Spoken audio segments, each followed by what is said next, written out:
Неготинска порака е вклучена во проект Социјална инклузија на лица со интелектуална попреченост во заедницата, која има за цел нивно работно ангажирање. Освен грижата за здрава и чиста животна средина, со овој проект се допринесува и лицата со интелектуална попреченост да се дел од средината и да бидат активно работно вклучени во заедницата.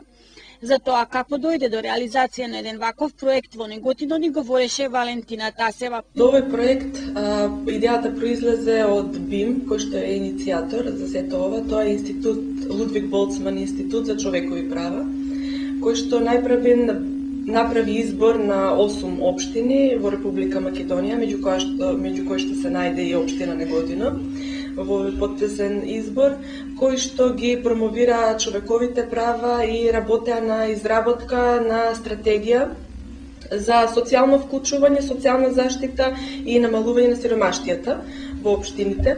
За целите на проектот ни говореше Верица Ташева. Основната цел на проектот не е интеграција на лицата со попреченост во менталниот развој во општеството, односно во локалната заедница, преку нивното активно и постојано работно ангажирање.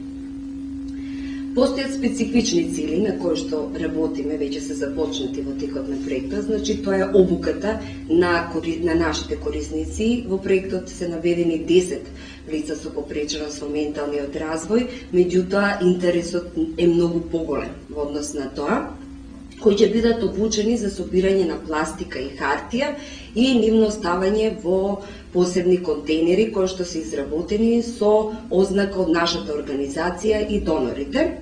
Еве ја изјавата на координаторот на активностите Елизабета Ристова. Овој проект започна од месец јануари и ќе трае се до месец јули. Значи, целата на овој проект е интеграција на лицата со попреченост во менталниот развој во општествениот живот и нивно постојано и активно работно ангажирање. Значи, дел од активностите кои веќе ги планиравме за проектот ни се реализирани, така што веќе се набавени 20 контейнери кои ќе бидат поставени на различни локации низ Неготино и ќе бидат со логото на порака, значи ќе бидат означени, нема да бидат обични контейнери. Работниот асистент Кристина Николовска ни објасни нејзината улога во спроведувањето на проектните задачи. Обуката на корисниците веќе е завршена и работата, значи, може да се почне во секој момент, инаку јас сум работен асистент и, значи, да кажам за мојата улога конкретно, значи улогата на работниот асистент е пружење на индивидуална поддршка на личноста со интелектуални тешкоти, значи во способувањето на работните активности во работната средина, поттикнувањето и поддржувањето на овие лица во работната околина, значи следење на нивната работа, поддршка во остварувањето на целта на сетова работна, значи ефикасност и квалитетот на работното живење.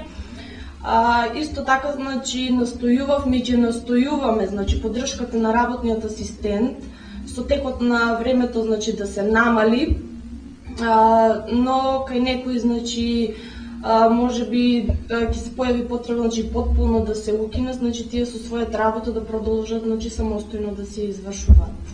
Еве што ни изјавија самите лица вклучени во работниот ангажман: Данчо Јованов, Христина Петковиќ и Ганчо Караџовски. Ја сум од тука од Кавадаци и вијам сега у Неготино. И, значи, и собирам пластика, такви работи, из шина, и, значи, што е, ги собирам, знаеш како, кои се зелени, кои се бели, значи, ги собирам тие из шина, такви работи, од сок, од пиво, од кисела вода, и пластик, да речеме, тоа се шише, и зејтин и таква работа, картија и картони. Ние пред да почнеме да ги собираме шишината, ставаме рукавички, за да не добиеме некои бактерии, некои зараза, нешто, да не се заразиме инфекции, некои. После од кога ги собераме шишината, ги ваѓаме рукавичките и ги миеме раците со сапун. Јас ги селектирам шишињата у порака, ги носам, која има некој да ми дава за да ги ставам у контенер.